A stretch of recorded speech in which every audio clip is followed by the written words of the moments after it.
Hello, welcome back to this stream where we are building a falling sand game in Bevy using the Rust programming language. In the last video, where we got to was we added a camera system. So if I just build the project now, you will see I can maximize the window now. We've got our canvas, and now we can use the mouse wheel to scroll in and out, zoom in and out, and then use the WSAD keys to move around the simulation. So this is quite nice. We can now explore things a bit more up close. Okay, so as I mentioned last stream, the next thing we're now going to move on to is a way to draw on the canvas itself. So at the moment we're just generating random sand to begin with, and then it all falls down, behaves how it should. Now I want to be able to click the mouse and move and draw like any sort of paint program would work, as a way to add, in this case, sand, but eventually we'll expand it to the different particle types. So that's what we'll be focusing on today. So the first thing we want to do is we want to build an input plugin. So what we'll do is we'll create a new file, new Rust file called input.rs. And in this we're going to define our actual input plugin itself. It's going to be called input plugin.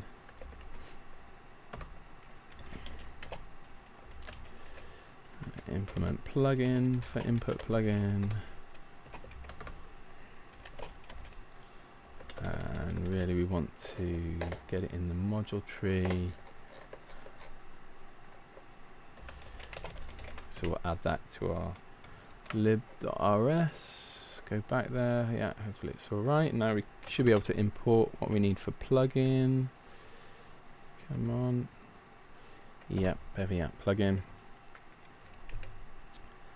And then we can implement the build method. Just a bit of a shorthand way of doing the boilerplate. So it's going to be init resource.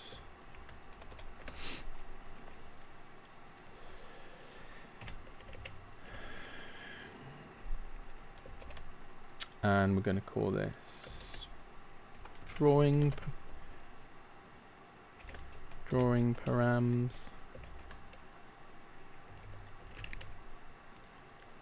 Okay, it's going to complain that we don't actually know about drawing params. Presumably that's what the error is there.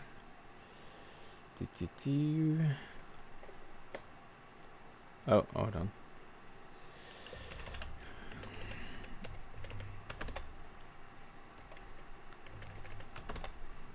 Okay, right. So now we actually want to create our drawing params. It's going to be a struct. And what do we want to be able to draw? Well, we want the mouse position, or maybe I'll call it canvas position. So this is the position on the canvas where the mouse is currently.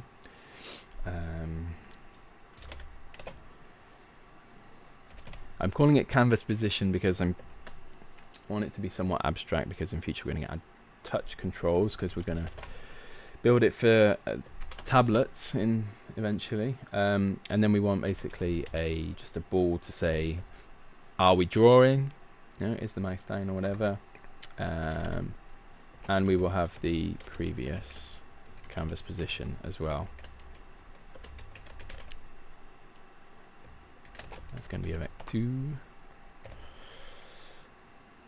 Alright, then we want this to derive a few things. No.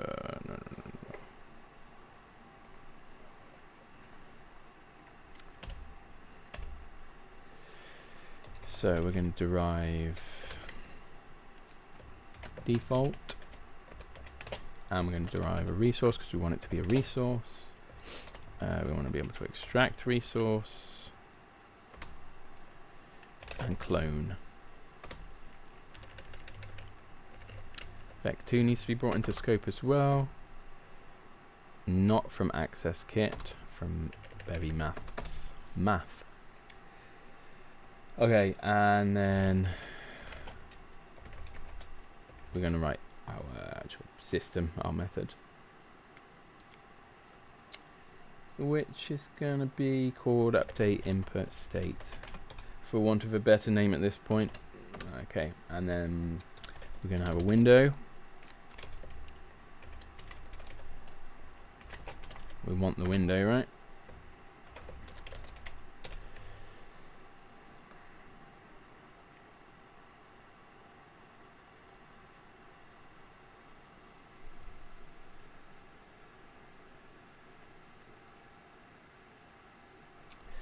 And what else do we want? We want the input state itself, which is going to be a mutable resource, our drawing parameters. We want the camera, so we'll get that by doing a query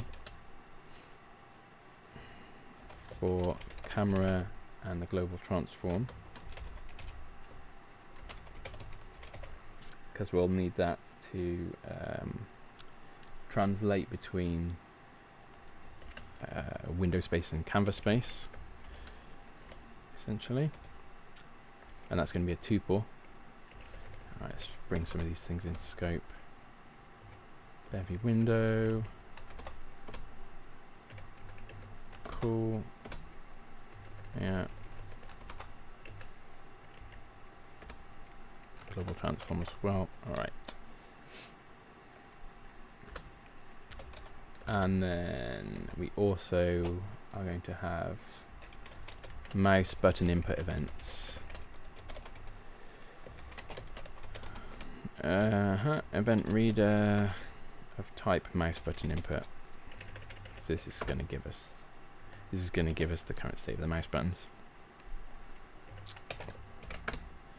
Okay, so first we get the primary window.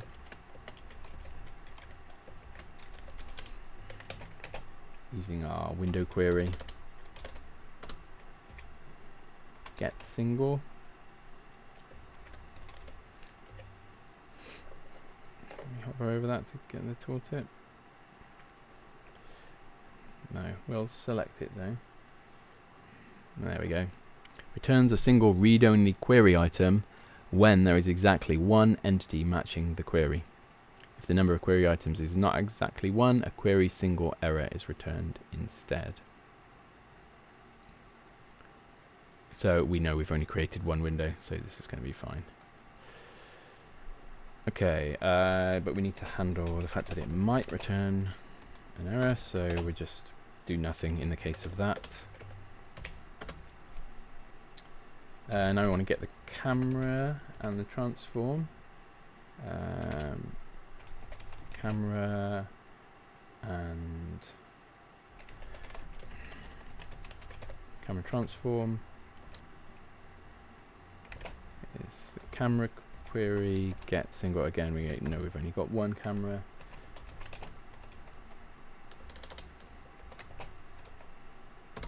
Mouse return.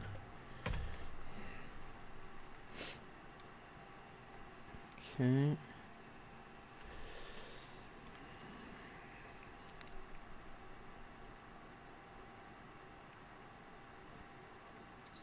Right, now we want to actually make sense of those mouse events. So mouse button input events, iterate over those, and if the button is the left mouse button,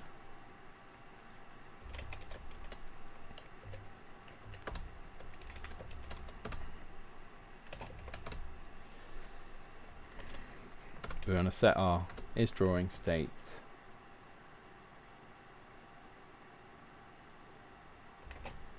to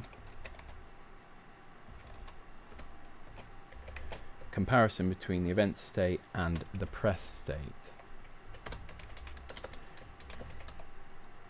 which is a bit not very clear, so let's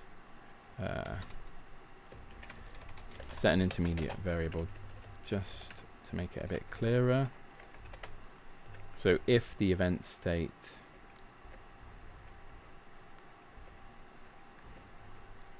is button pressed, then is drawing is going to be true, and if it's not, it's going to be false. Okay.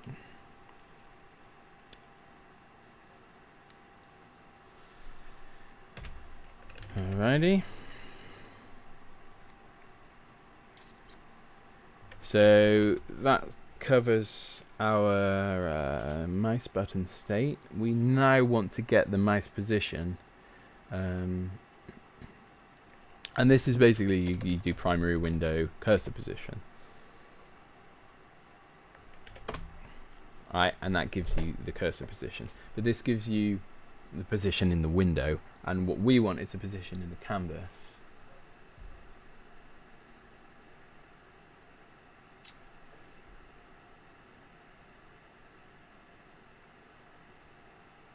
So we want, this also returns an optional. So let's do,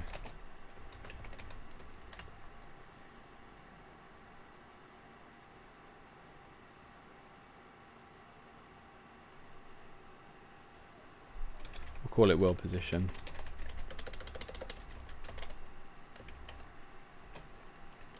Or we'll just call it, yeah, we'll call it world position for now.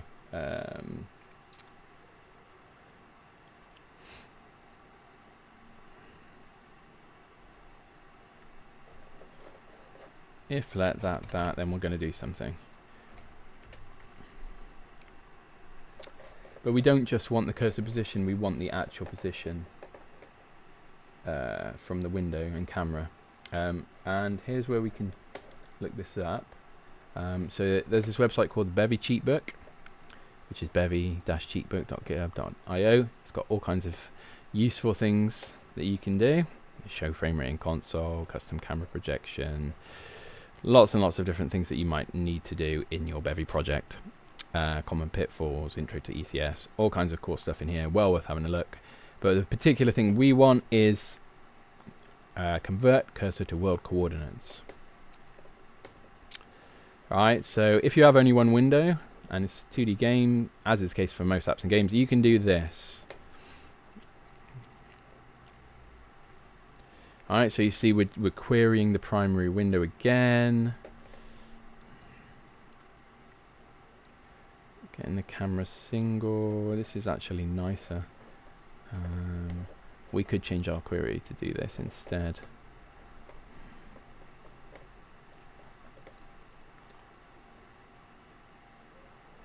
Camera query. Yeah, let's do that. So with main camera.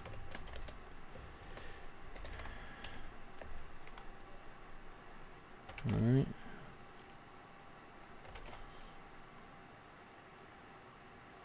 We're changing our camera query to that.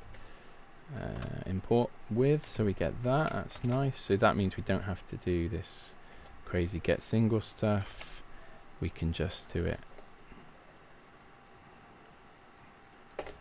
as this. Much nicer. Don't have to do faff about with the optional and everything.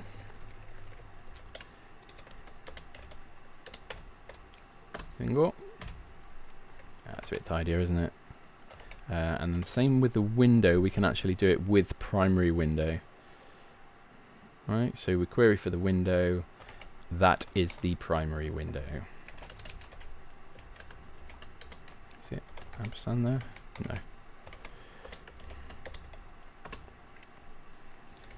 Okay, nice. So again, that's a similar thing. So we end up with just the window.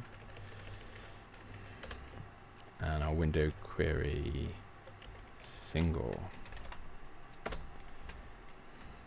Nice, that simplified things a bit. Great. Oh, well, it's always worth checking Cheatbook. So we do the same to get the camera and the transform. And we get the primary window from the query, and we're from the window query. That's all good. So up to here, we've already done all this.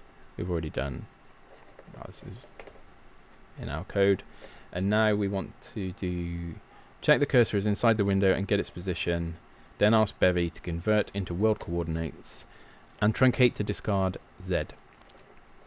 Okay, so let's do that then. So if let some world position is the cursor position, and then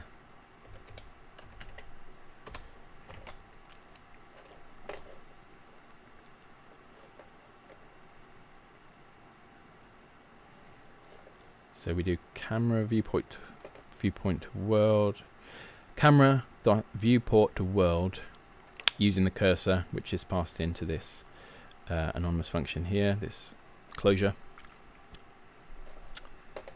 So let's do that then.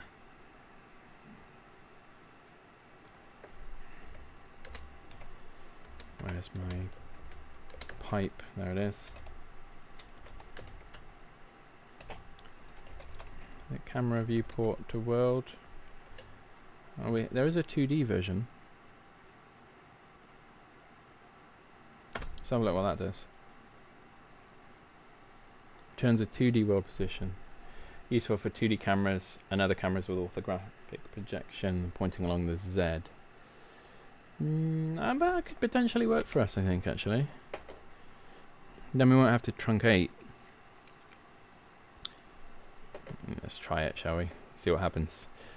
So then what do we need? Do we need the camera transform and the cursor?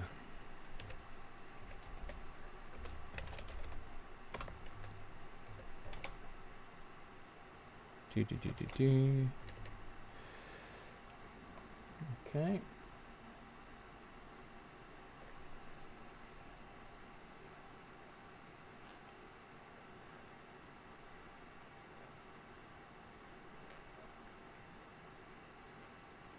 So that's given us the world position. We now need to convert that into our actual canvas position.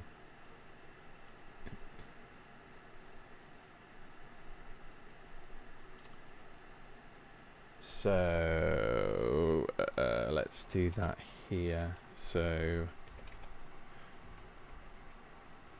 what are we calling?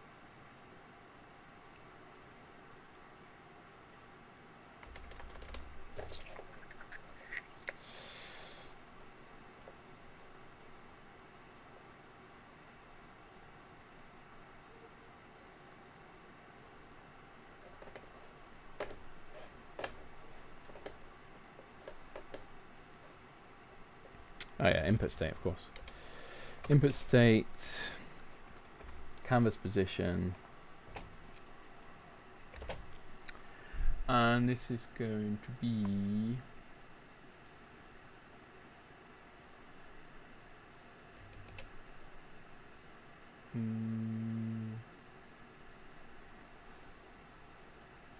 where should we put this function? We want a function that's world position to canvas position, and it takes in a world position, which is a vec2, and returns a canvas position, which is a vec2. So we take the world position and yeah, we basically just need to move to the middle.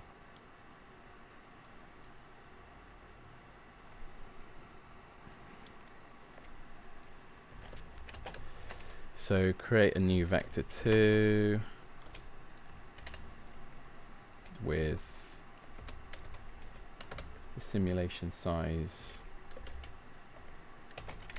width, half of it.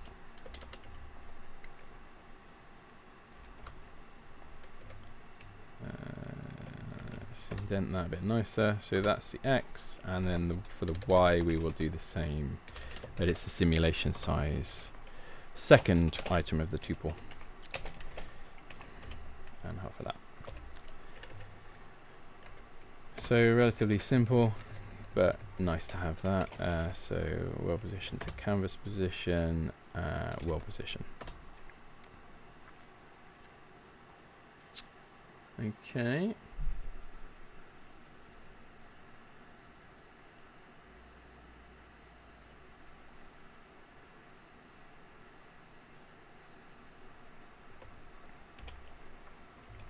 And then we can also set our previous. We want to set our previous canvas position to our current one, which obviously at the beginning is not going to be anything, but that's always just going to be 0. But that basically saves it before we calculate the new value. Okay. Now we may have to flip the y-axis, but I'm not going to do it yet. So the y-axis might well be the wrong way up here, because images have y going down and WGPU has y going up in the coordinate system. But let's leave it and see what it looks like. So now we're going to add the input plugin, as well as the extract resource plugin and for the drawing params. So let's have a look.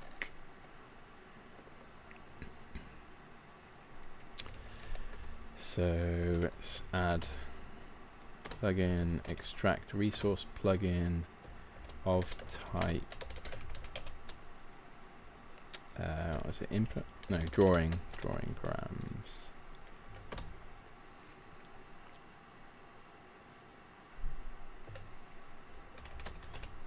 Default, and we will add our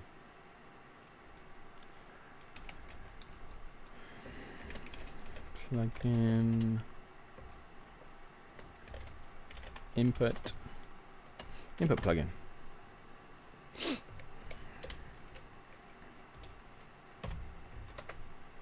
Okay, so that should be good. I'm just going to build and make sure it's happy with everything. Cannot find main camera.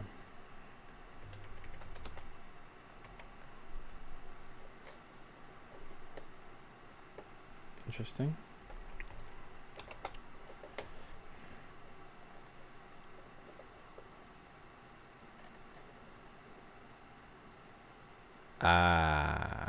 See this?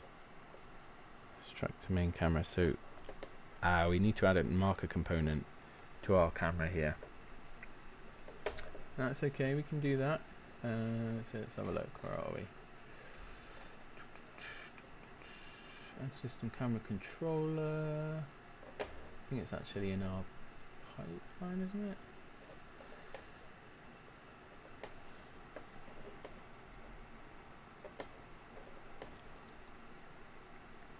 No.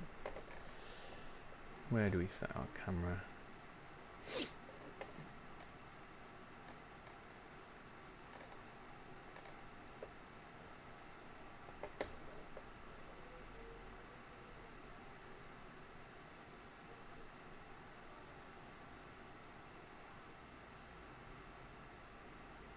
Oh, it's in cellular automata, I think. That's all the binding, yada yada yada.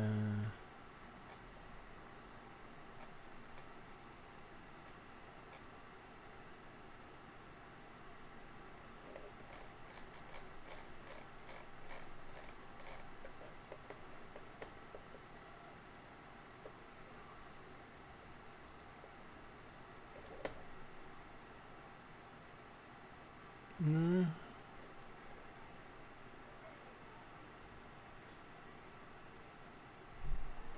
Okay, let's just do a search for camera 2D bundle.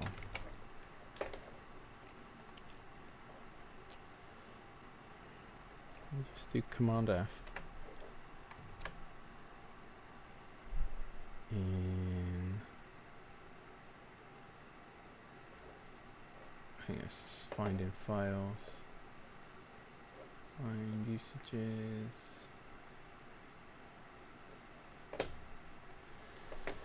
Finding files, camera 2D bundle. It's when we set up the menu, is it?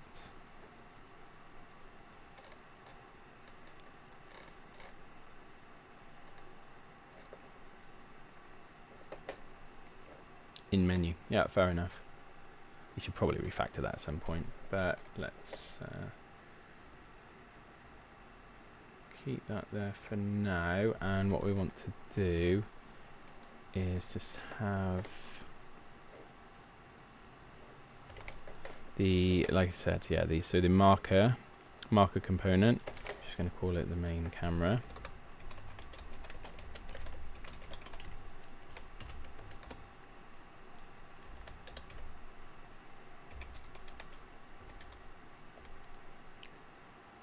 Derive component.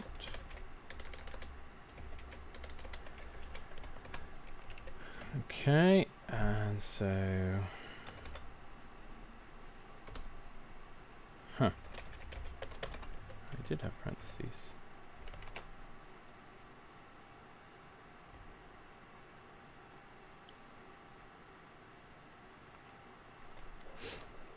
Anyway, so command spawn, we then have the mark it with the component as well, main camera. That should be all good.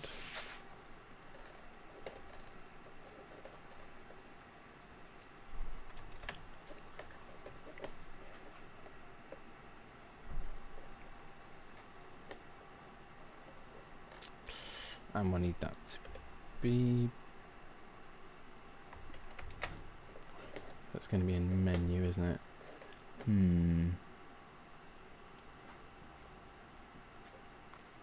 Should probably go in the crate itself, I think. Let's have a look. It's more of a global thing, isn't it? Let's put that there.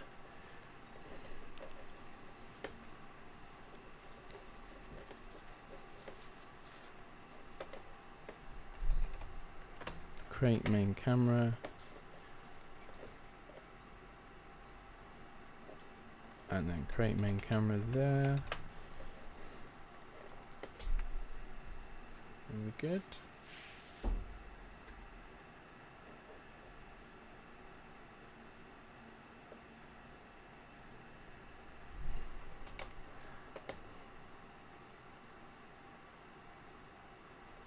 Oh yeah.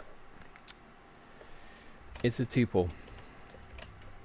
Takes a tuple.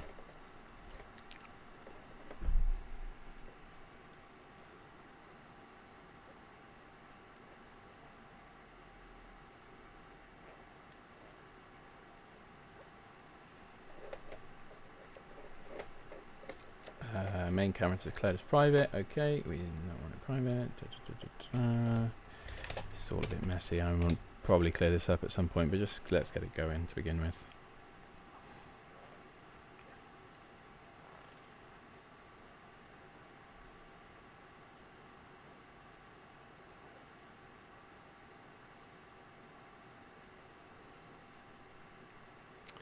Okay, cool. So, are we good? We're good.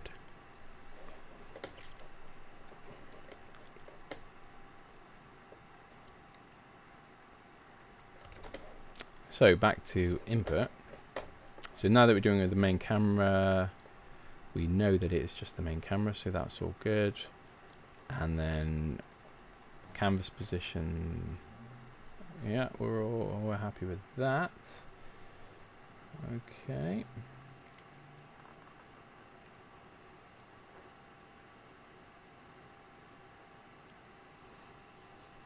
All right. So yeah, fairly happy with that. Let's save our progress so far with Git. Right. So what have we done? We've added my added drawing plugin. Alright. Input plugin, we call it. Start of drawing system. Okay. Right, now that we've done that, we will actually want to create a new pipeline for the drawing itself. And in order to do that, we're going to use something called push constants, which is a way of getting data into your shaders. And in order to do that, we're going to use a library called bytemark.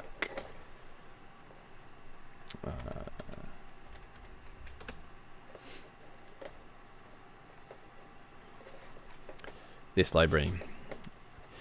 Small utilities for casting between plain data types.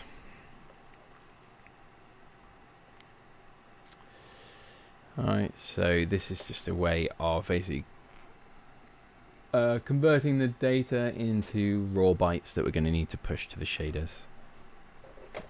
All will become clear once we actually do it. Okay, so as we're adding another pipeline, we are going to, in the pipeline folder, add a new file called drawing.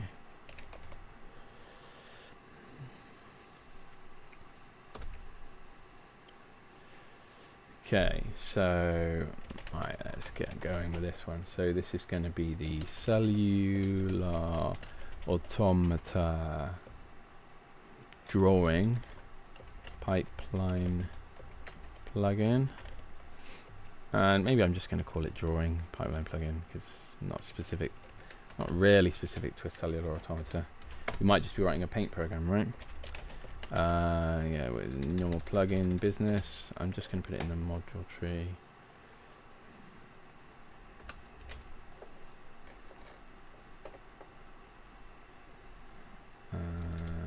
Should I go in pipeline?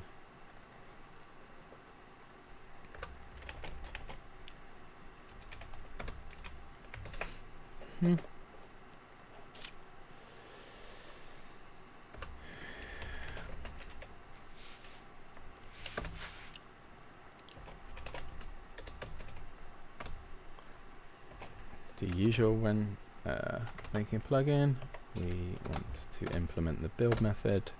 There it is. Take the render app.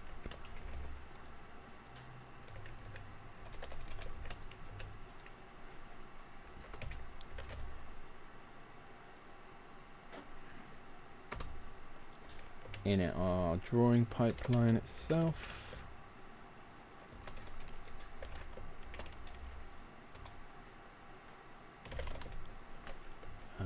Yeah, so type.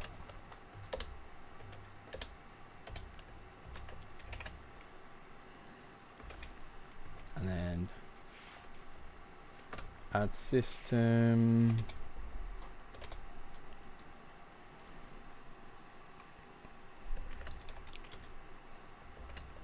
Q draw bind group.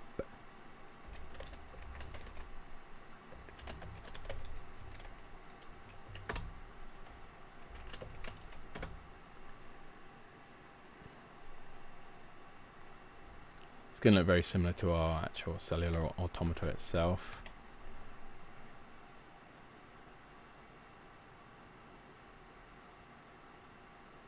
What's happening here?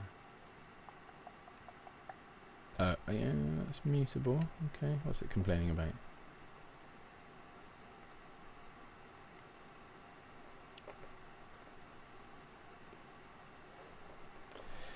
Just needed to finish a statement, that was all. Easy peasy. Okay. Now we're going to actually create the data that we're going to send to the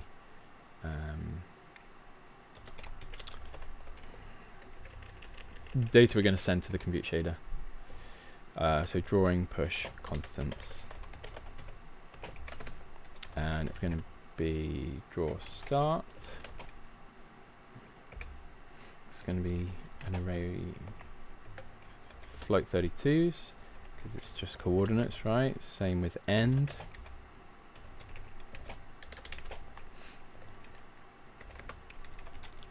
And radius, so this is basically going to be our brush size. In the future we'll probably expand this to have other drawing tools, but for now we're literally just going to have a circular brush, so that'll be enough for now.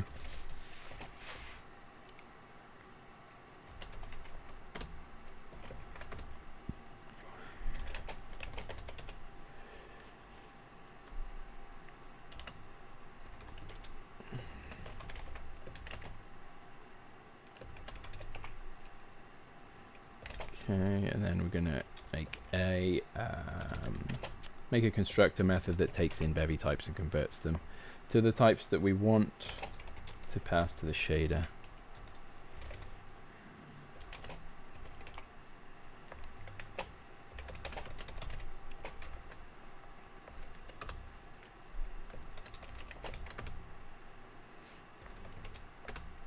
Draw radius can be used as is because it's already afloat. Draw start is going to be, let's just get these types imported. It's going to be draw start to array.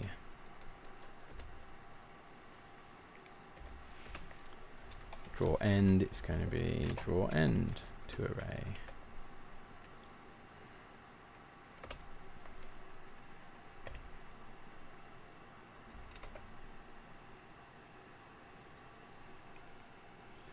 Alright, so the data is now in a form where we can use it.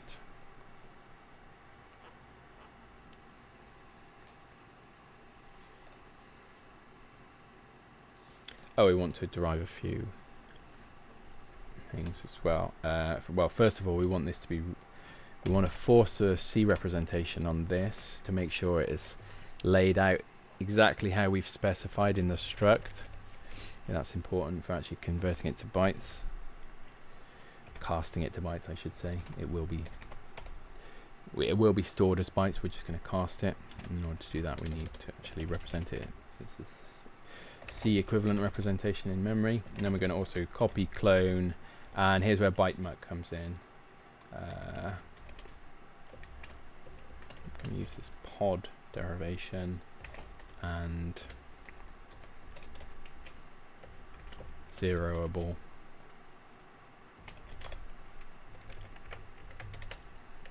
And we should not be able to find those because we haven't actually imported it yet.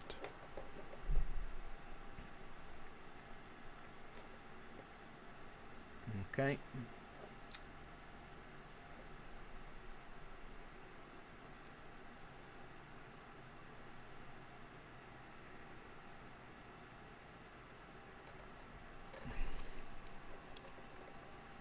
So let's get that sorted out. If we just go to our terminal and we can do cargo add bytemuck.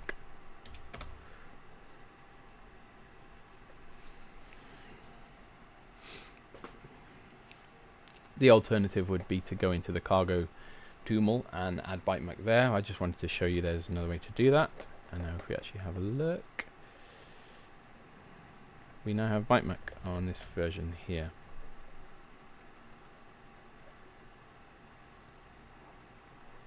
But it claims to have not found it, but that's probably just because our cargo for our IDE is out of date. Cargo index will be out of date for what we've just done in the terminal. So hopefully when it updates, if we go back to here, seems to be okay. Yeah, it's fine. Bytemuck, okay, that's all good. Alright, and if we look at what the pod derivation is, derive the pod trait for a struct.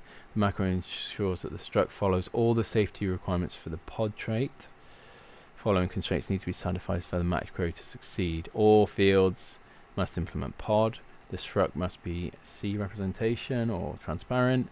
It must not contain any padding, and the struct contains no generic parameters. Okay, so it's basically some extra safety at compile time to make sure you've done what you need to do. Zeroable as well ensures that the struct follows all the safety requirements for the zeroable trait.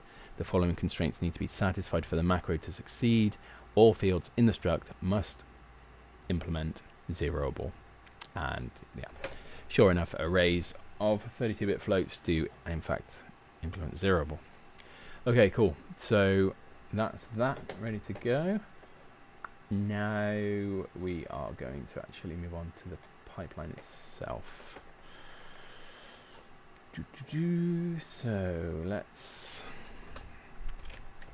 create a struct that's going to represent it. We'll call it the drawing pipeline.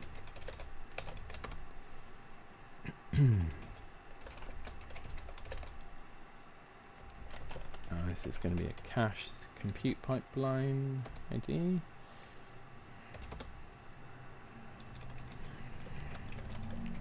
the bind group layout. Okay. I want this to be a resource as well, so we will derive resource.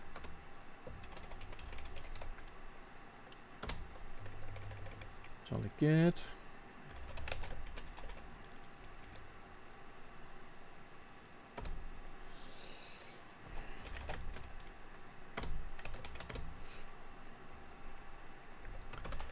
Let's get it to do the boilerplate. There we are. So how are we going to get this in? So pipeline cache.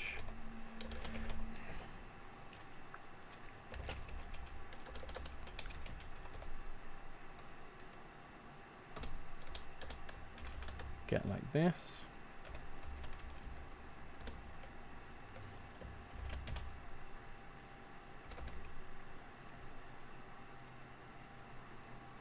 Okay, and then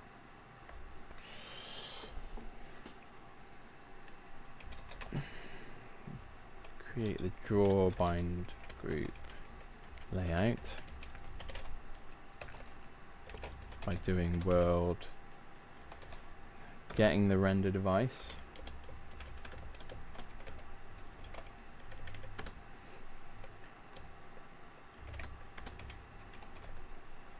creating bind group layout with our bind group layout descriptor. I'm just going to finish that statement. Add the missing fields. Oh, I thought it was going to crash then. Okay, give it a label.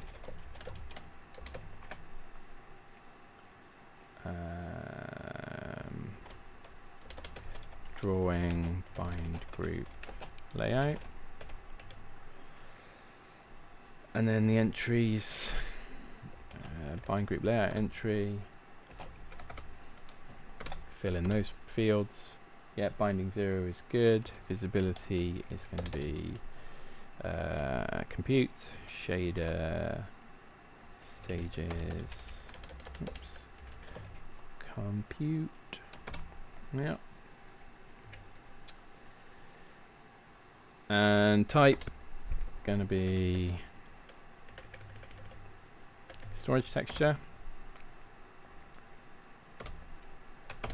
Let's add the missing fields for that. Quite a lot of ceremony for this. We don't want it as write only, we want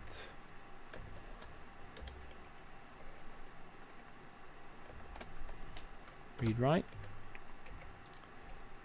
Format RGBA, you know.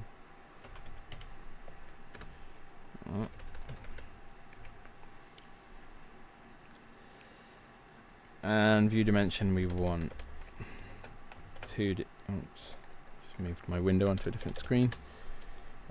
We want not default but texture view dimension D2, 2-dimensional.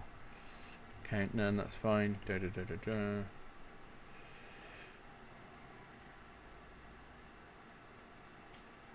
Okay.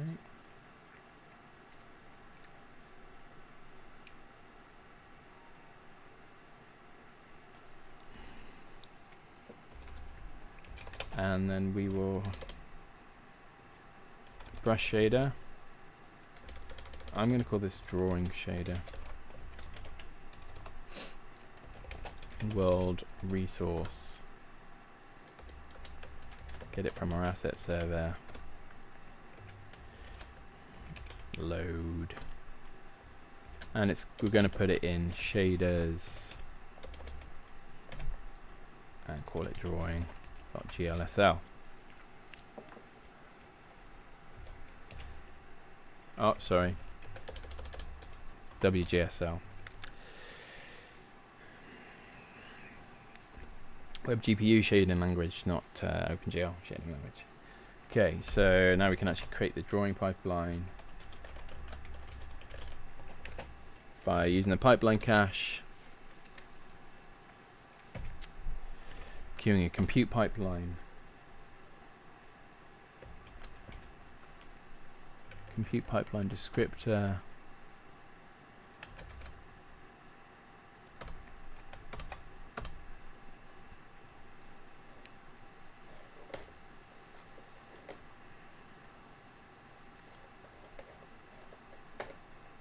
Label.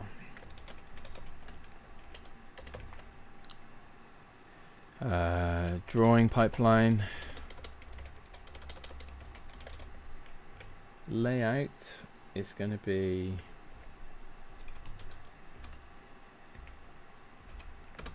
a bind group layout. Push constant ranges. Alright, so this is where we can create our push constant range. It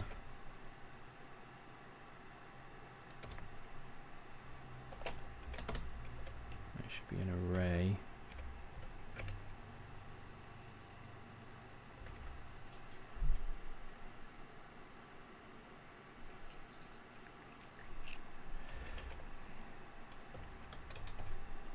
Vec.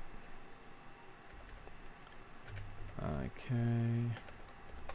Bring that in. So this is going to be shader state, compute stage. All right. Yeah, and then the range. Oops.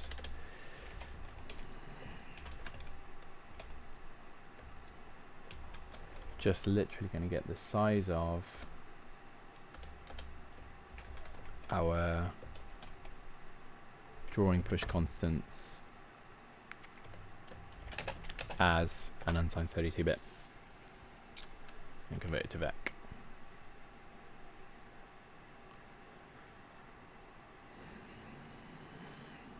Okay.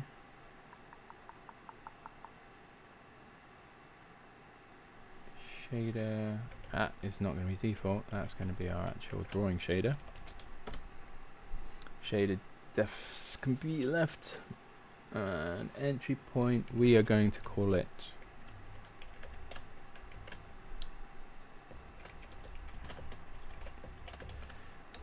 draw.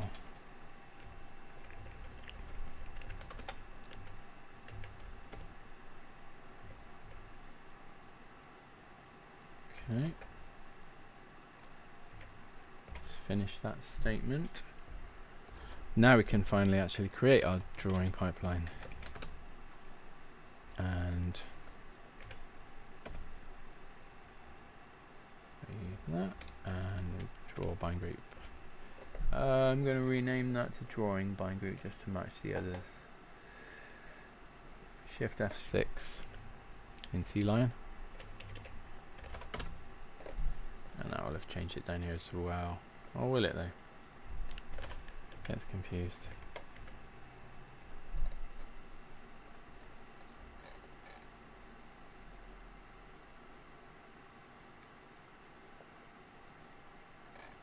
Oh, it's because I have put it there.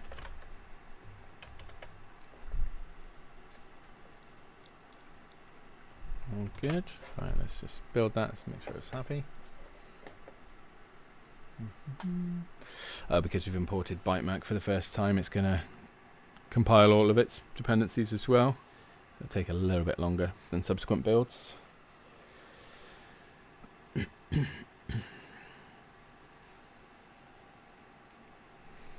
Obviously the shader does not actually exist yet. Oh right, this needs to be a copy on write string.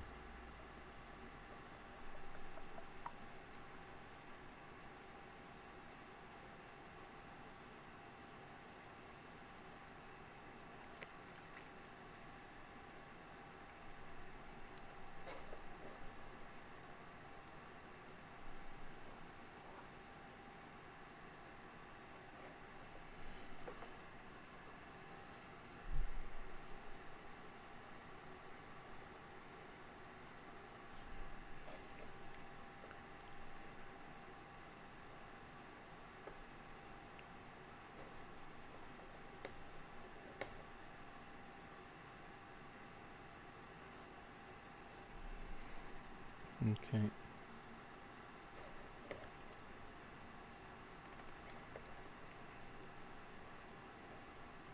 Is it going to give us?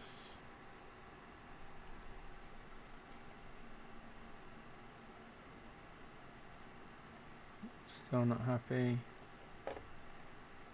Is it okay now? I think it's alright now.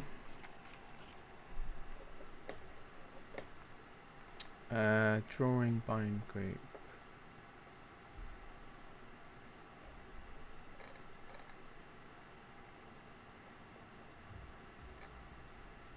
Oh, that should be layout, of course.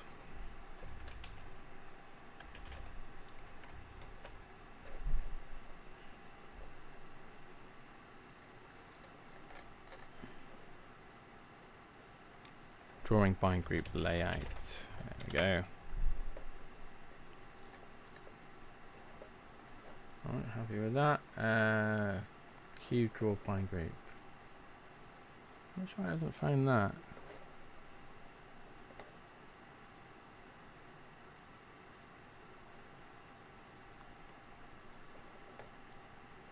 Oh, Q drawing bind group, is it?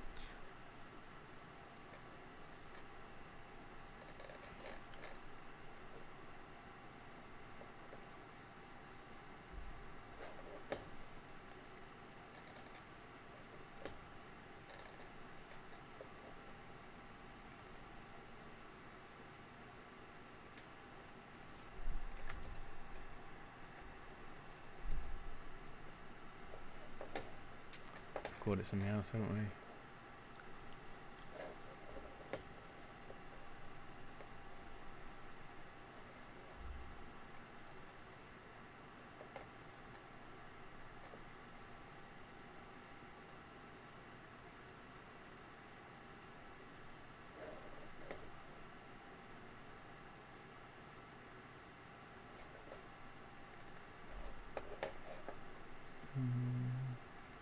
We put it here. Do we put it in drawing?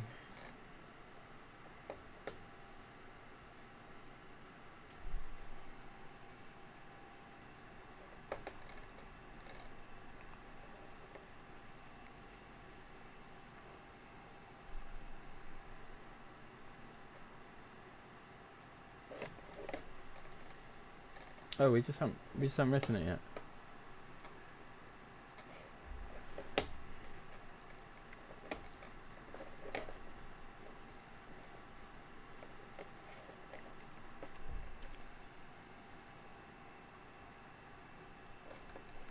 That's cool. We can just create it here.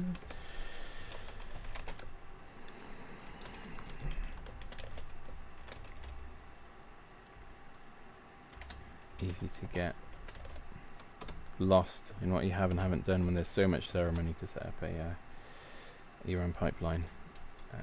So yeah, we're going to have a drawing bind group, which is just basically a marker struct for a bind group. Derive resource, so we can use it as a resource, and then let's actually define that Q drawing bind group.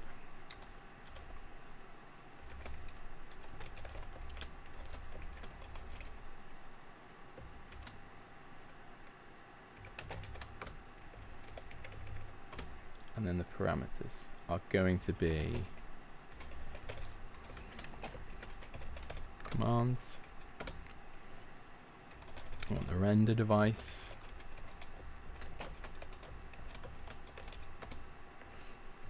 We want a pipeline, which, let's just bring this into scope.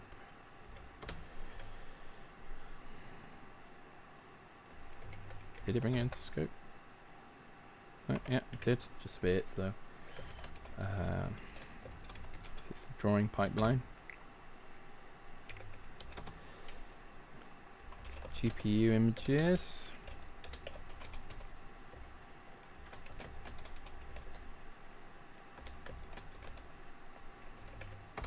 Render assets. Type image. Bring that into scope.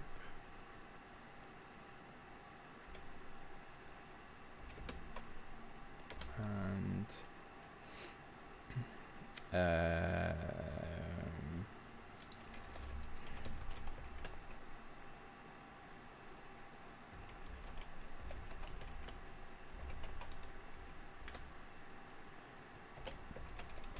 we want our cellular automata image as well. Okie dokie, now we've got those. Let's get our view.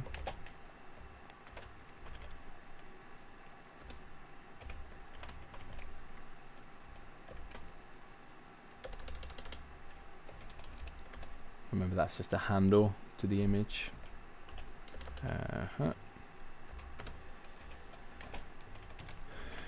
Drawing bind group.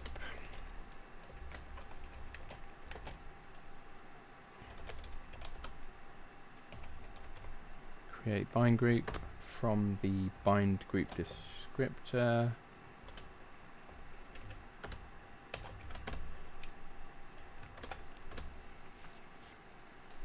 Label.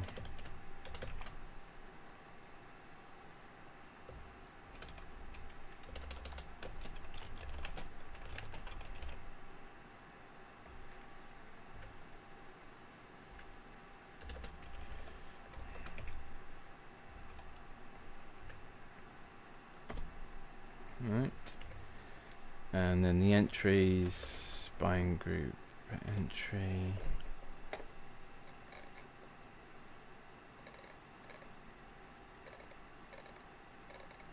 This all feels very familiar. And then binding 0 and resource. Binding resource. Texture view. Texture view.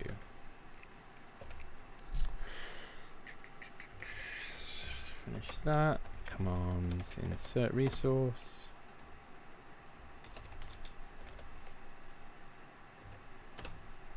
Drawing bind group. Drawing bind group. We're just going to insert that. Okay.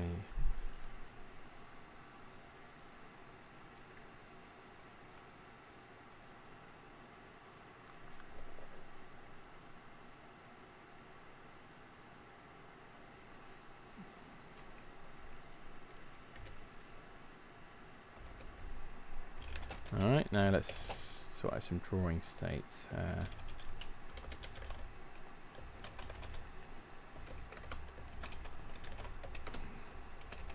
Very similar to our other pipeline states.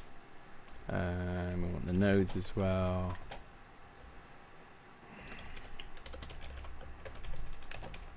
Drawing node with a state.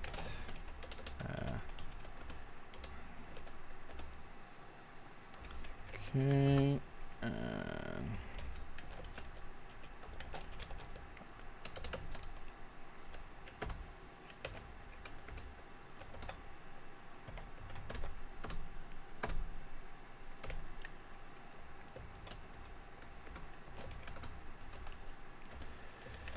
And the default state is going to be loading. Okay. We don't need to initialize anything.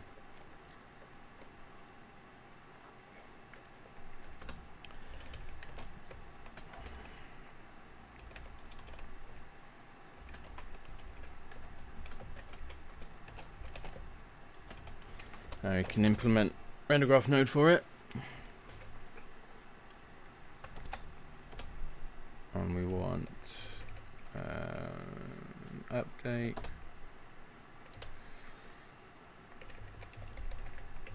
We also want run.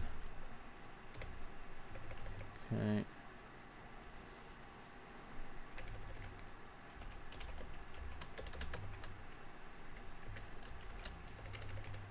So in update, we want to get the pipeline cache.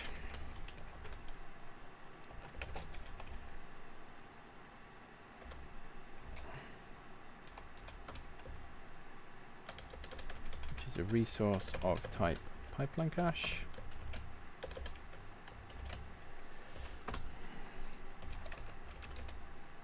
Pipeline cache. And again, we can get the pipeline as well.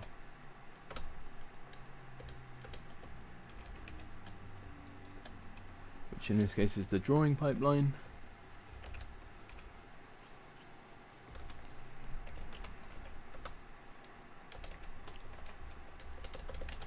Match state. Alright, let's add the missing cases. So if we're loading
So if we have successfully loaded, we're going to set the state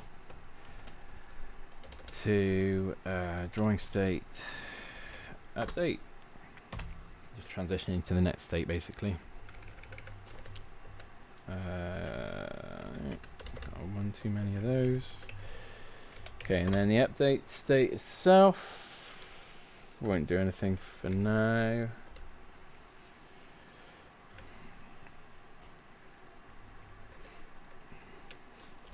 And then the run method.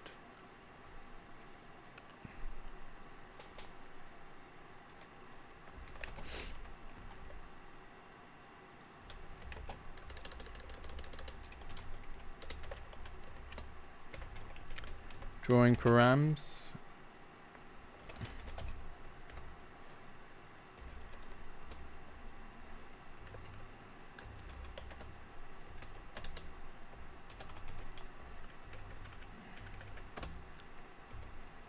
We get like so, and then we want to know if we're drawing. It's drawing.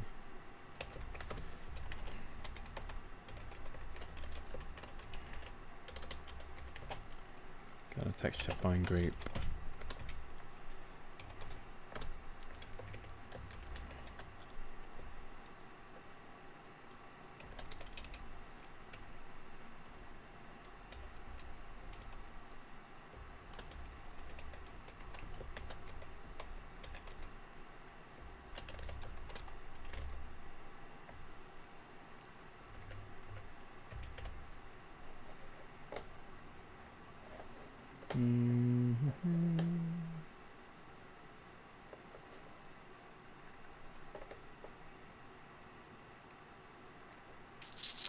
Oh, this is potentially called something else at this point.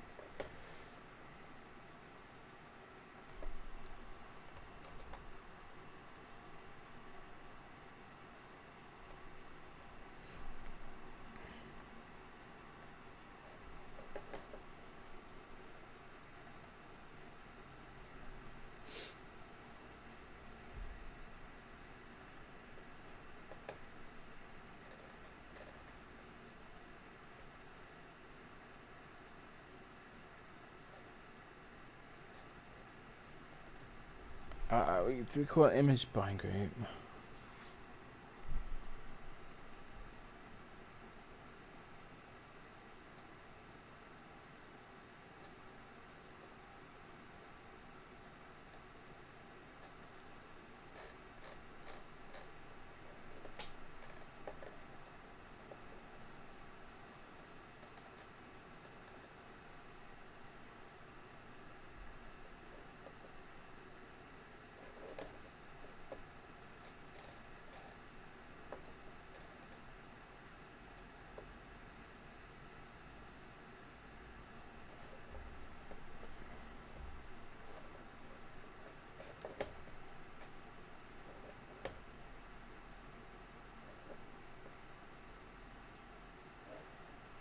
I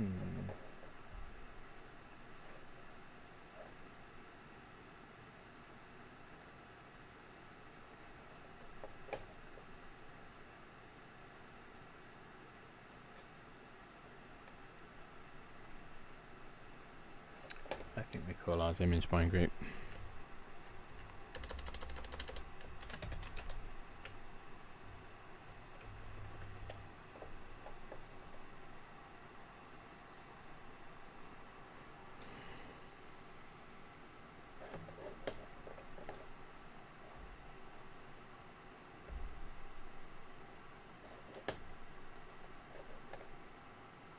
Cellular automata image bind group. Yeah, okay.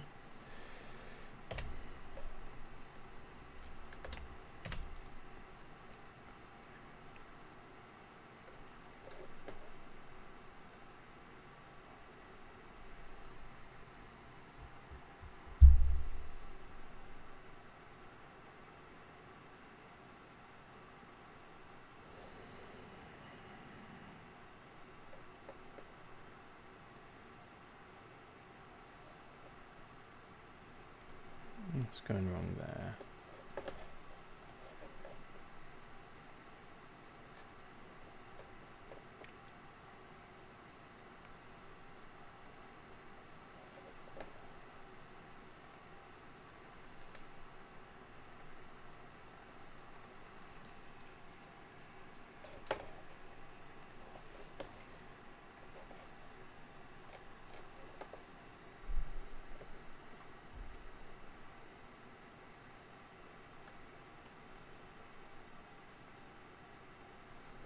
Oh, I think we just need to bring it into scope.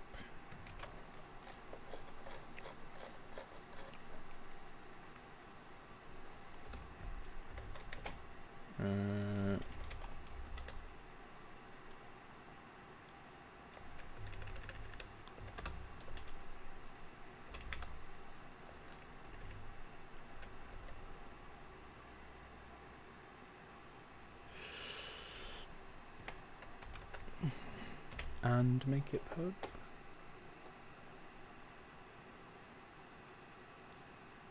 Yeah, so we can do Alt Shift Enter, make it public.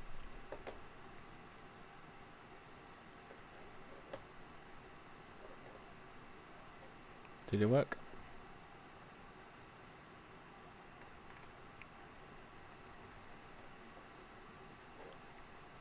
Now it is. Public in the crate. Okay.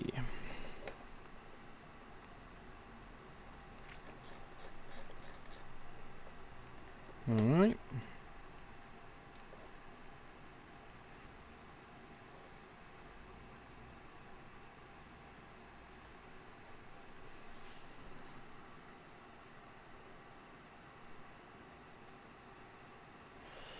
That's right, that's just the return type for this actual method. So that's fine. Can shut that up by just basically being like, yeah, it's all good. Okay, lovely. So we've got our texture bind group. And now we need our drawing bind group.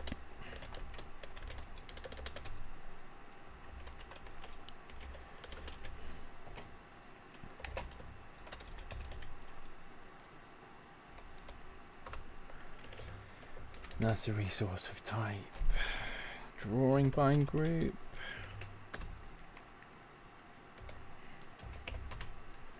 Okay, let's get the pipeline cache.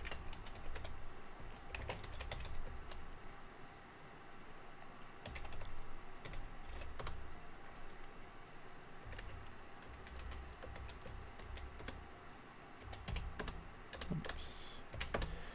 And the pipeline itself.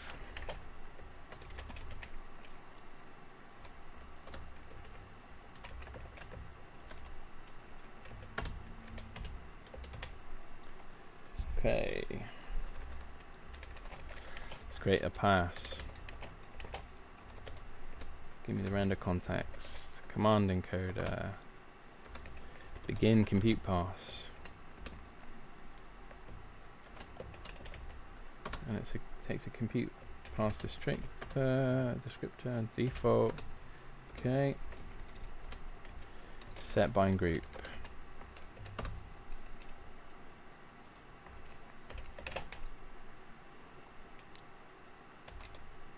Texture bind group.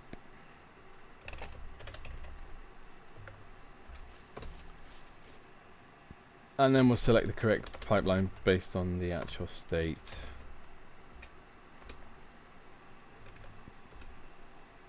Add missing cases. Loading won't do anything. But an update. Get the pipeline cache. Get the compute pipeline. The drawing pipeline. Unwrap it. If that's not working at that point, that's definitely a programming error.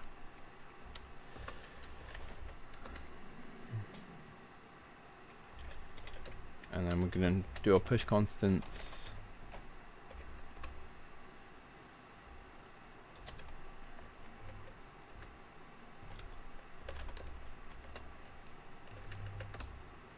No, not drawing pipeline, drawing push constants. User initializer.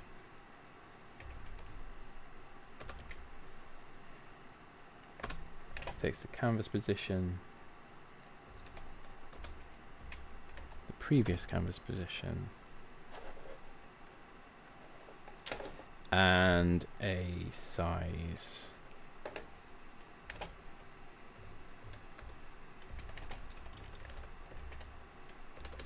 What should we do? Brush size.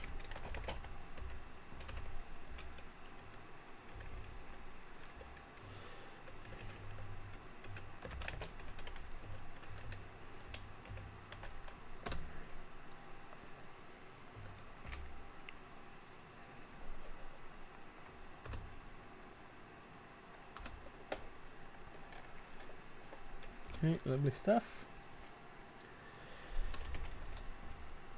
Right, so now we set the pipeline. It's a drawing pipeline. We set the bind group.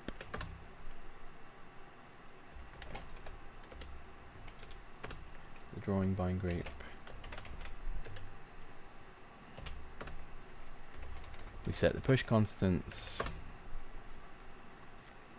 And this is where we cast with bytemark.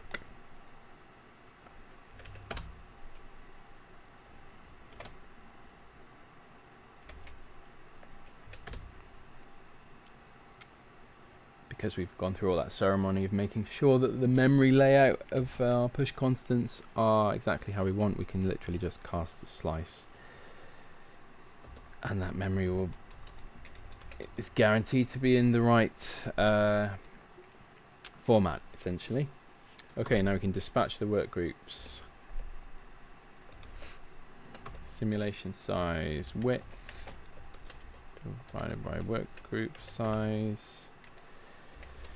Simulation size height.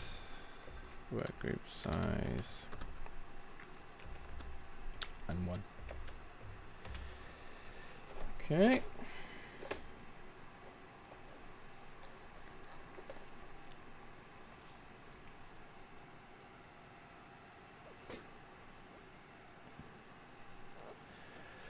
Right, so that is, let's just build, that is the end of the drawing pipeline. Okay, inset, can we bring that in?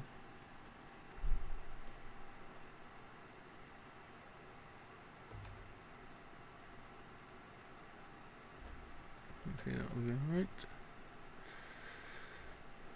Okay, let's try again.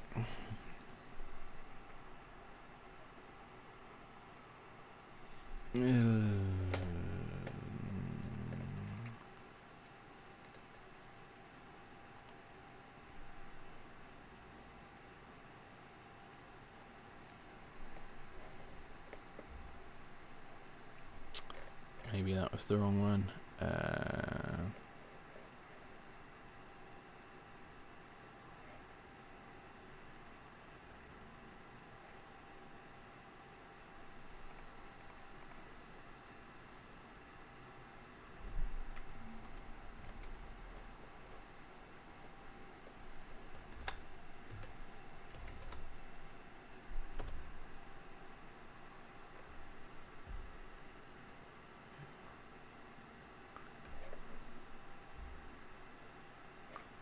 Try again. That was a big scary error, wasn't it?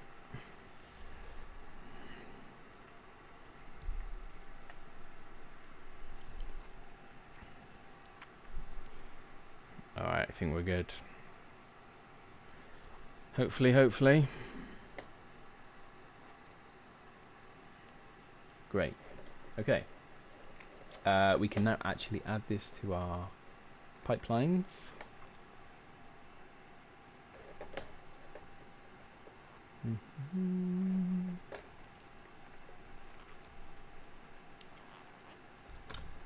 We'll add it here. Add plugin.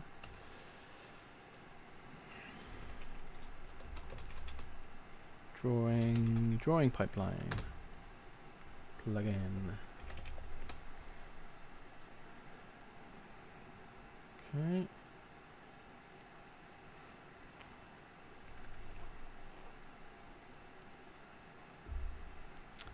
Okay, so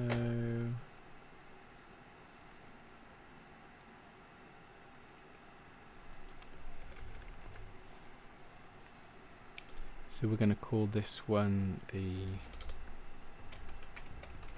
automata ID, and then going to add to the render graph. We're going to add the node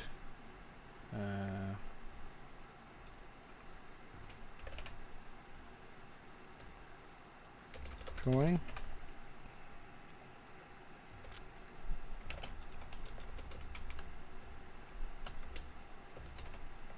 It's a drawing node. I'm just going to use default.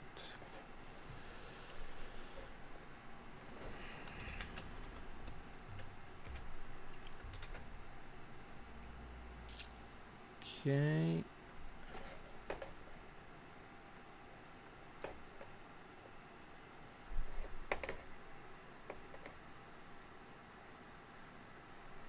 And we want to use automata there, but we want to connect these two, which essentially means that the draw node, we want the draw node to run before the automata node. So we do that by using the render graph add node edge, and we start with the drawing ID and connect it to the automata ID. Hopefully that makes sense. So it's going to be drawing first, then automata, and then camera.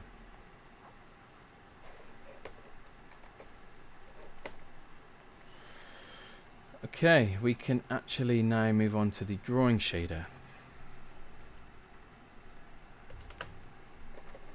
I just want to compile that to make sure it's okay.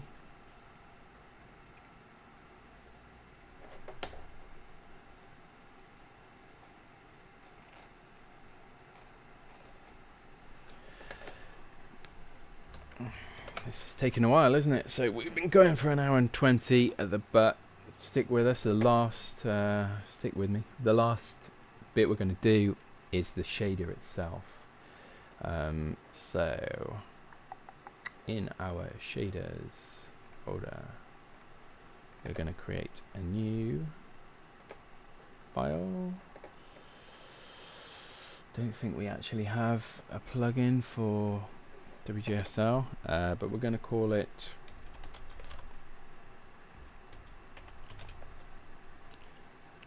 drawing.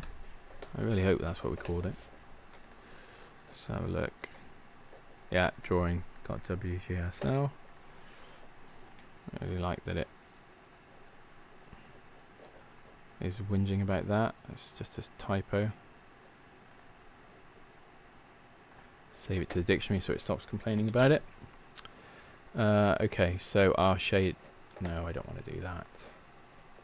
Let's open it back up. I just wanted it there. Okay, so the first thing we're going to need to do is define the data that's coming over in the push constants. So we've got draw start,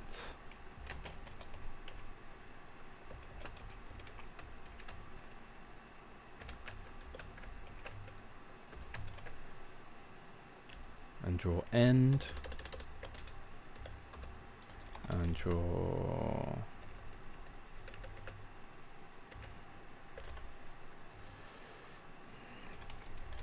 drawing radius. I'm going to call that brush radius.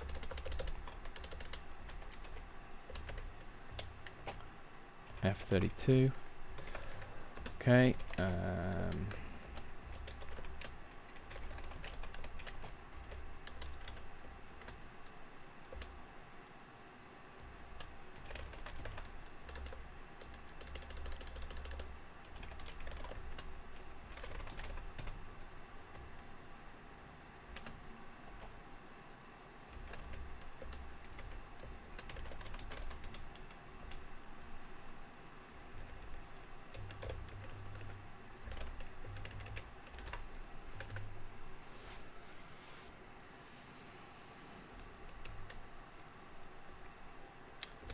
Okay.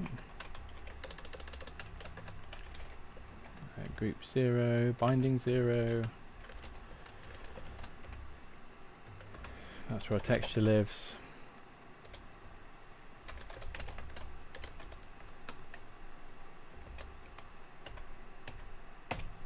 RGB A8 EU norm, and it's a read write. Remember, this has to match what we've defined, otherwise it'll blow up at runtime. Right, and then this is a compute shader.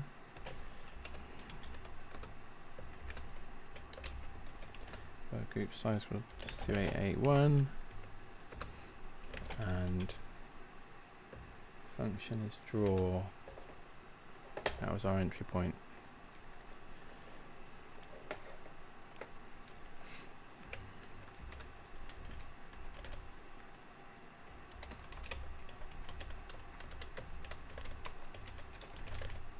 Have our usual global invocation ID.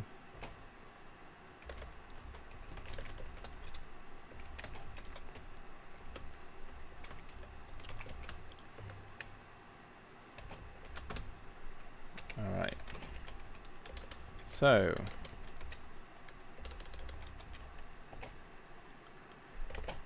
which pixel are we drawing?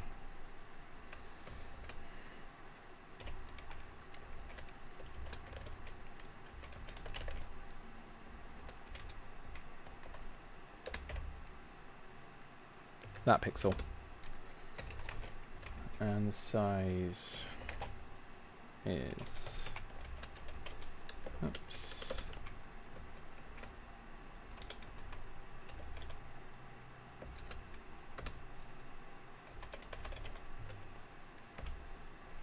that. We need that to be in parens. If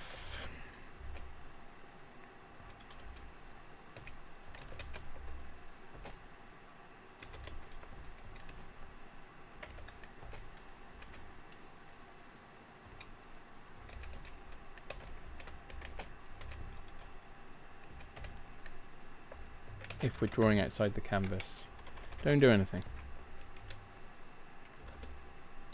Now we want to actually draw a circle.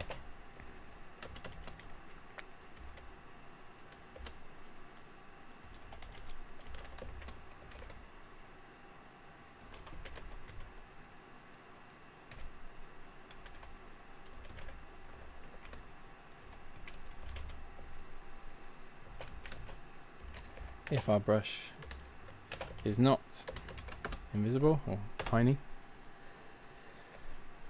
Okay.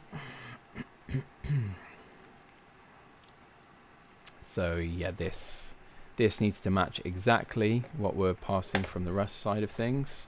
Remember, we defined this struct, and that's why we went through all of this ceremony to make sure that the memory was laid out exactly how we needed it to be, so that we can basically just have the same structure on the receiving end in the compute shader and know that all that data is exactly how we've laid it out. Okay, and texture dimensions. Oh, that's quite cool. We get pop-ups. Returns the dimensions of a texture in texels. So that's quite nice. That's how we're checking if it's outside of the canvas bounds. Okay. Now we pass in a start and an end position.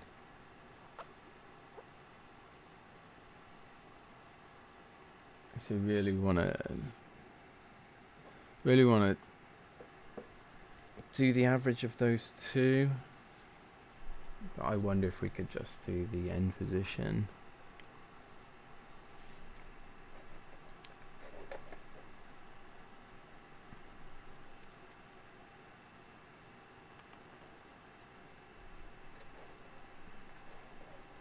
The tutorial basically treats that like a line and then finds the closest point, but I don't really know if that's necessary. I think we could just get our position.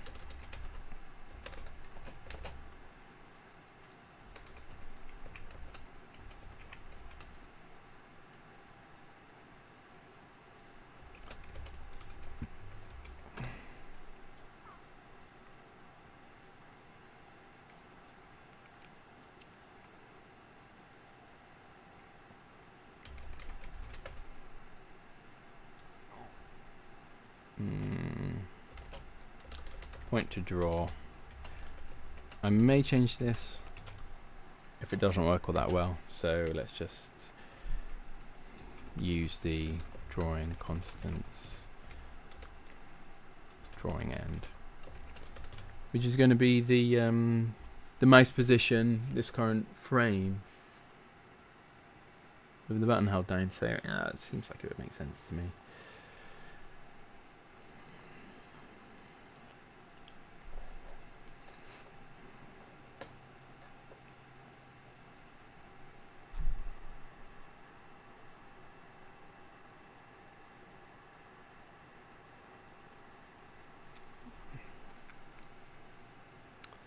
And we can draw a circle.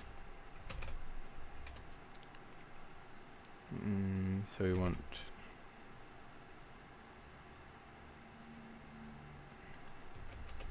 that position.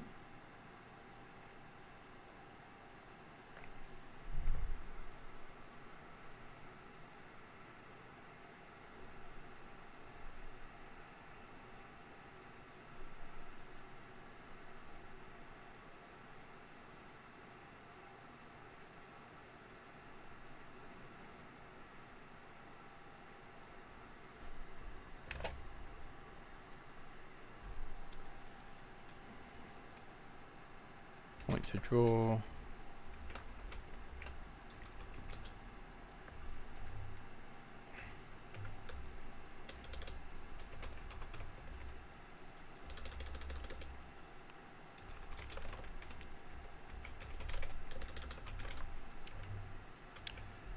I'm going to call this current pixel. It's a bit clearer in my mind. Current pixel. So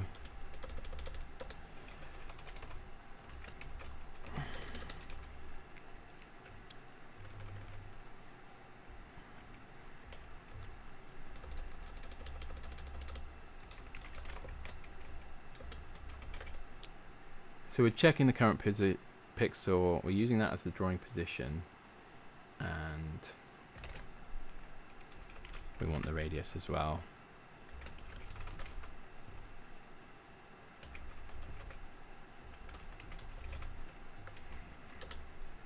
Okay, and then we want to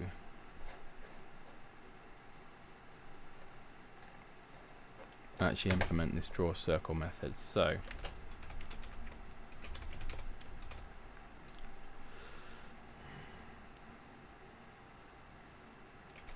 current pixel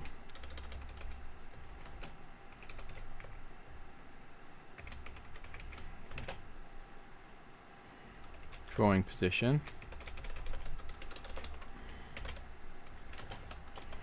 This is also a vec 2, yeah, okay, good. And then radius is just a float.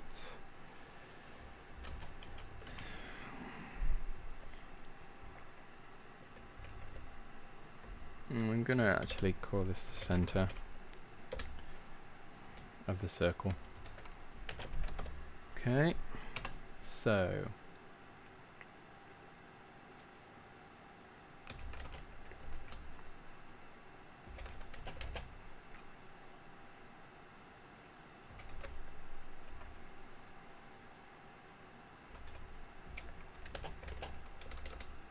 going to create a bounding box.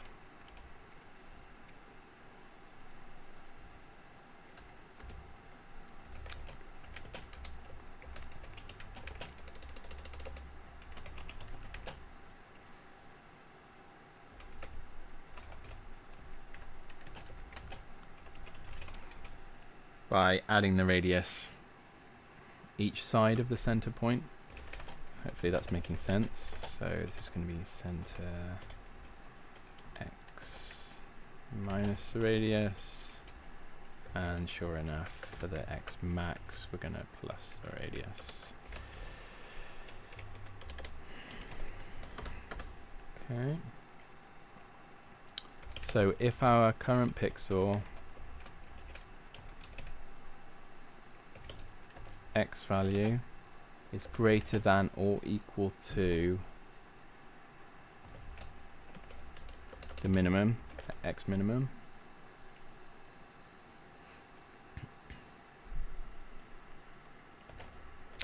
and current pixel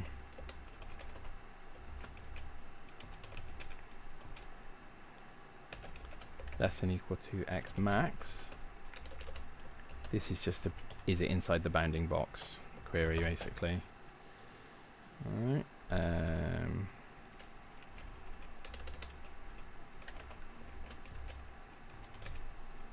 Current pixel y less than or equal to the y min, and then finally current pixel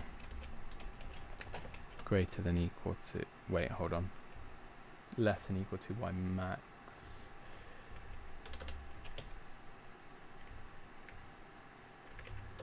To greater than or equal to y min, just to match the x order that we did it in. Less than or equal to y max. Okay. So if it's inside the bounding box,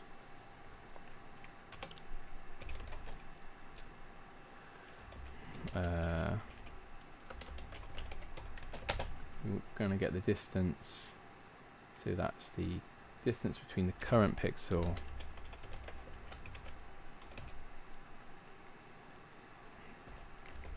and the center.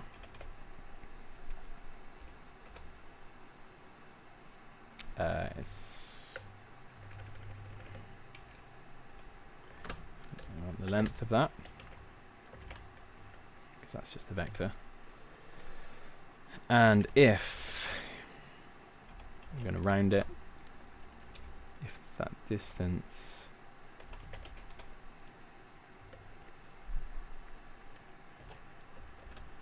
is less than the radius, that's our radius, then we are 1 in the bounding box, and 2 we are inside the circle. So we're gonna store a pixel.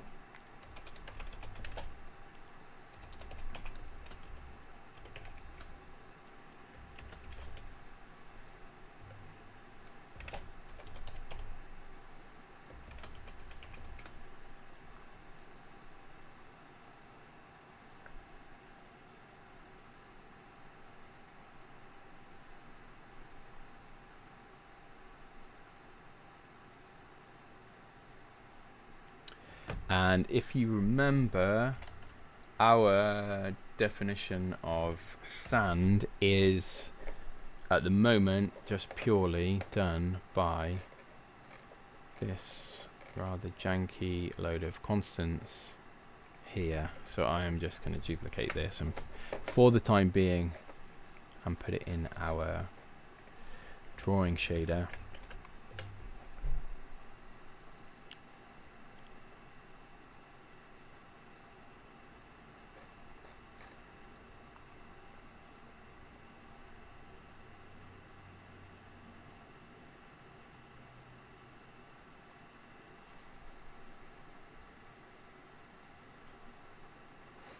I think we were going to just do red and green like so, and I think that is basically going to give us a nicer yellow colour. We did mention that before. So we will use in our drawing shader, we'll use the sand colour.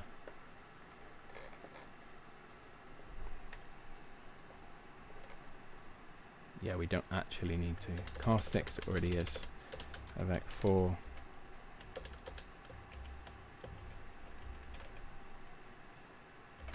Just texture, sure. Let's check that. Texture location, air color, yeah.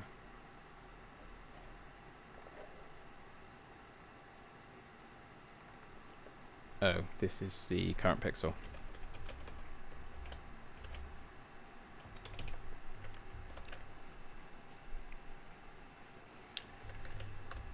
Okay.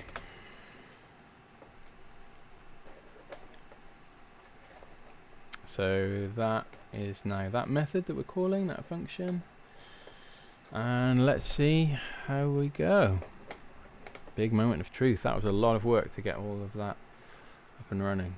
Let's see if we've made any errors in our shader syntax. It's very likely we have. Okay. No definition in scope for identifiers. Yeah. So line 20 is that? Line 17. Yeah. So that should be size. Any others? Nope. Okay, let's try and run again. Okay, looks alright. When we click, anything? Nothing for now.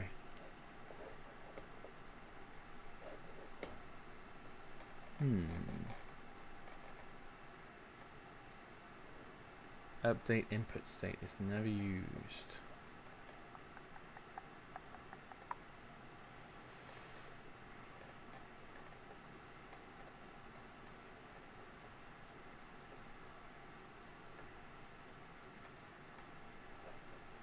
Did we forget to add that?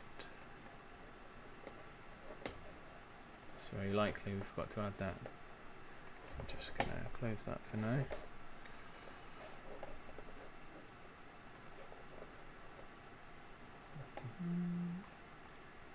Did we add our input plugin? We did add our input plugin. Let's go to that. Go to declaration.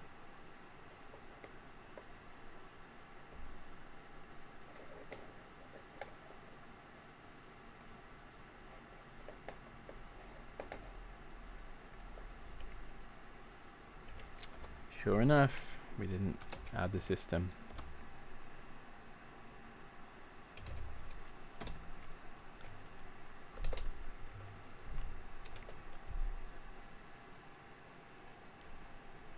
Right, let's retry.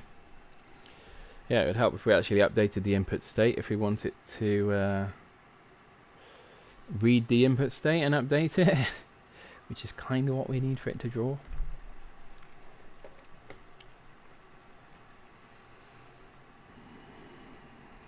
Okay. Ah, right, now we actually have a crash. Okay.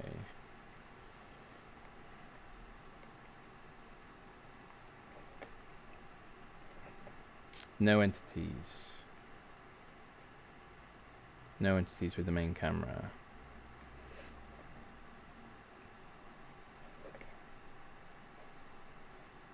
that is in our input state, isn't it? Right here.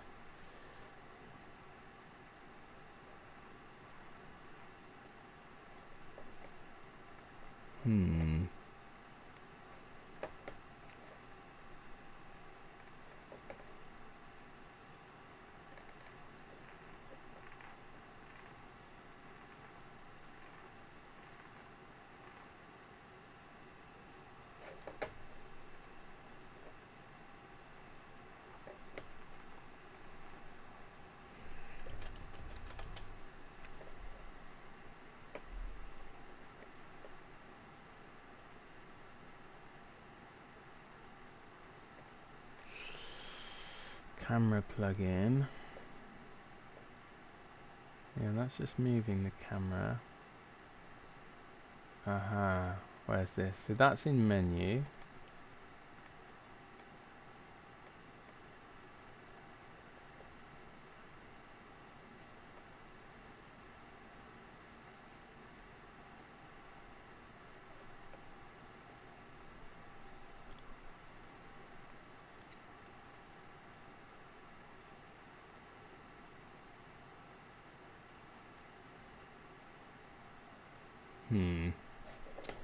We definitely spawned it with that.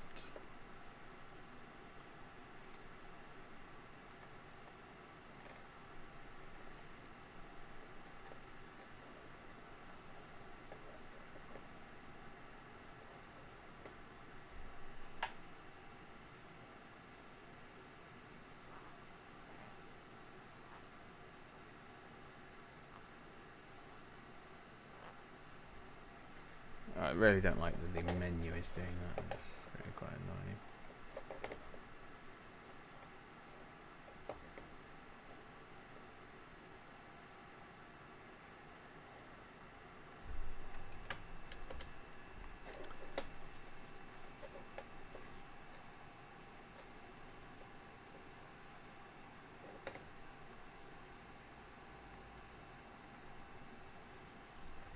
Let's put it here instead.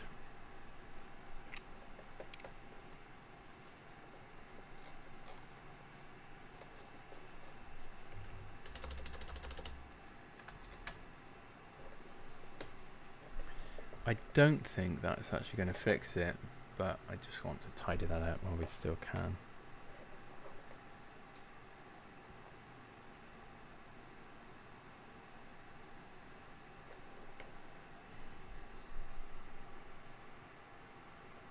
Okay. Oh. There we go. We can now draw sand. Wow, wow, wow. Now, interestingly enough, remember I said about the y-axis? We do need to invert it because it is doing the opposite of what we expect it to do. If I just zoom in, you'll be able to see a bit better here. See, it's doing the opposite of where we expect.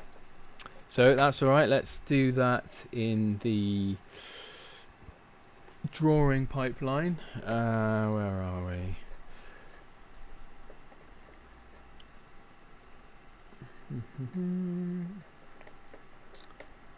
We wanted to flip the y-axis.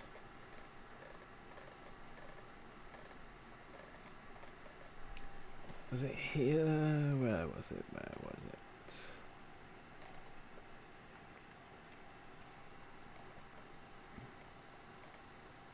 Oh, yeah, that's it, in the input. In the input plugin itself.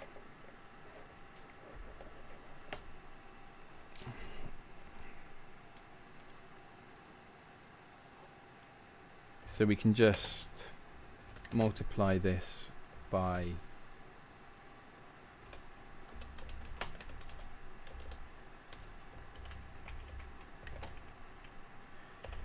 a vector with a flipped y-axis. And I think that should hopefully fix us. Another thing I'm going to do as well is in the cellular automata, just lower the amount of sand that we actually have to 0. So where was that?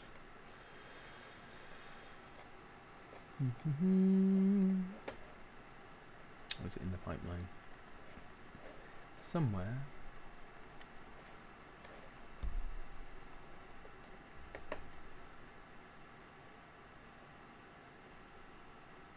It wasn't the actual shader itself, was it? Or is it? Ah, yes. Okay.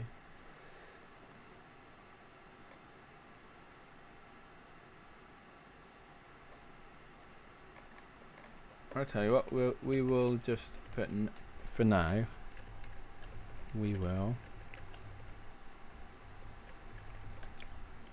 not add any random sand at all. So it'll just be a blank canvas.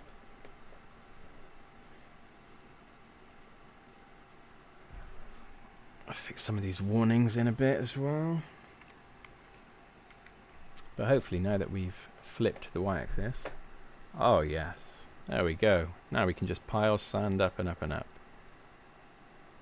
Well, that's really quite nice. And you see it falls rather nicely as well, as it should.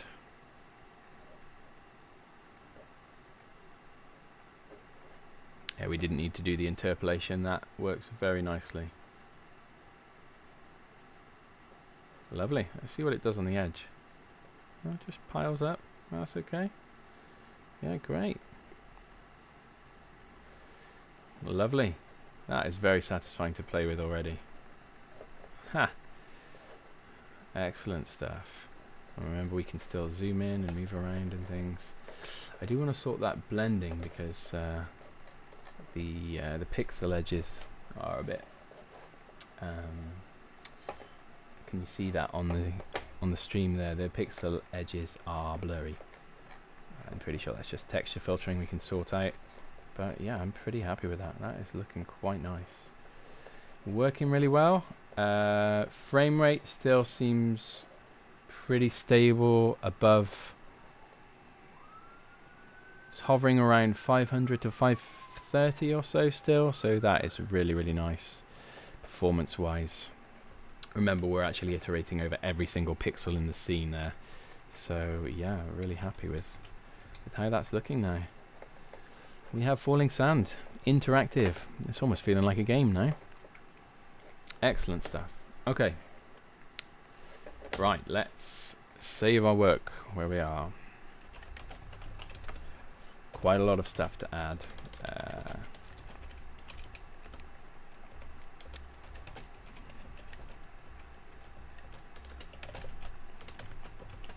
Add drawing. What did we actually do last time? Added input plugin and start a drawing system. Right, okay. Add drawing pipeline and shader. Excellent stuff. Right, so very, very happy there. So now we can draw sand.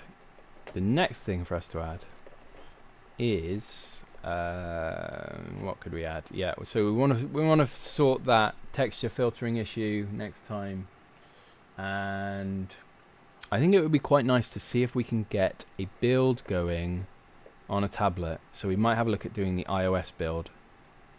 See if we can get that going. That will involve us building on a Mac. So I'll need to sort that out, but that's okay. And then I can look at doing touch input instead of mouse input. Because ultimately I want this to be a mobile game as well as a PC game. So yeah, that's what we'll do next time. Alright, thanks for tuning in. This one was a bit of a long one, but if you stayed to the end, that's totally awesome. Thanks for sticking in there, and I'll see you in the next one.